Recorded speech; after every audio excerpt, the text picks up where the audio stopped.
for the granddaddy of them all, the Super Bowl of professional wrestling, WrestleMania 29.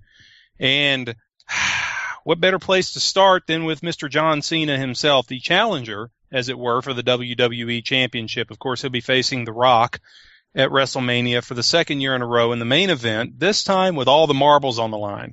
This isn't just pride. This isn't just who's the better shit talker between the two.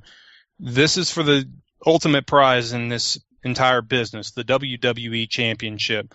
Cena, of course, came out and kicked off Raw last night. And, you know, it's kind of amazing to me when we go around the country, and that's one thing, by the way, that I love about WWE is they don't have that one place where they do their show in the same place every week like they used to do in the old territorial days.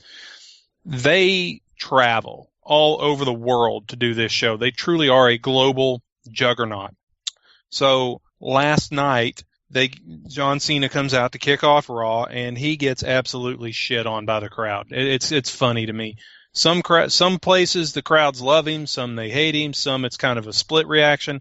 Last night wasn't much of a split reaction. He got what fans love to give him sometimes. So anyway.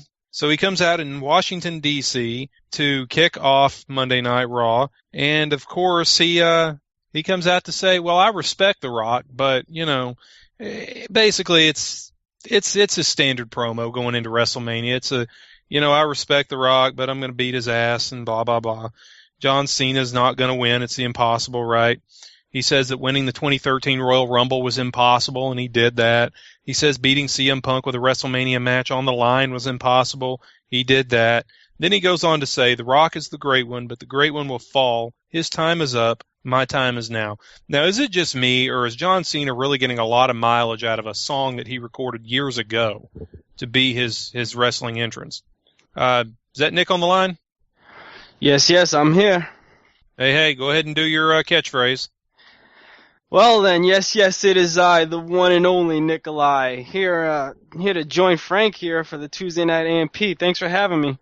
Hey man, thanks for being in. Appreciate you filling in for Sierra tonight. I was just kicking off the show by talking about, I just want to get the Cena and The Rock out of the way at the top of the show. We usually, kind of do it in reverse order where we get to the most important stuff about the pay-per-view at the end of the night. But let's just kick it off with Cena and The Rock. Now, what we usually do in the go-home podcast before a major pay-per-view is we talk about the card and we talk about who we think is going to win or who we think is going to lose and what the long-term booking implications are.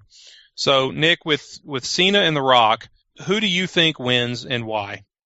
I've had this internal debate going on in my head ever since this rematch was announced. I don't see any upside to this. I mean, you look at The Rock, and he's got about 4 movies that are being released in these 3-month span. Mm-hmm. So what does The Rock have to gain by having the title after WrestleMania? It just doesn't seem unlikely.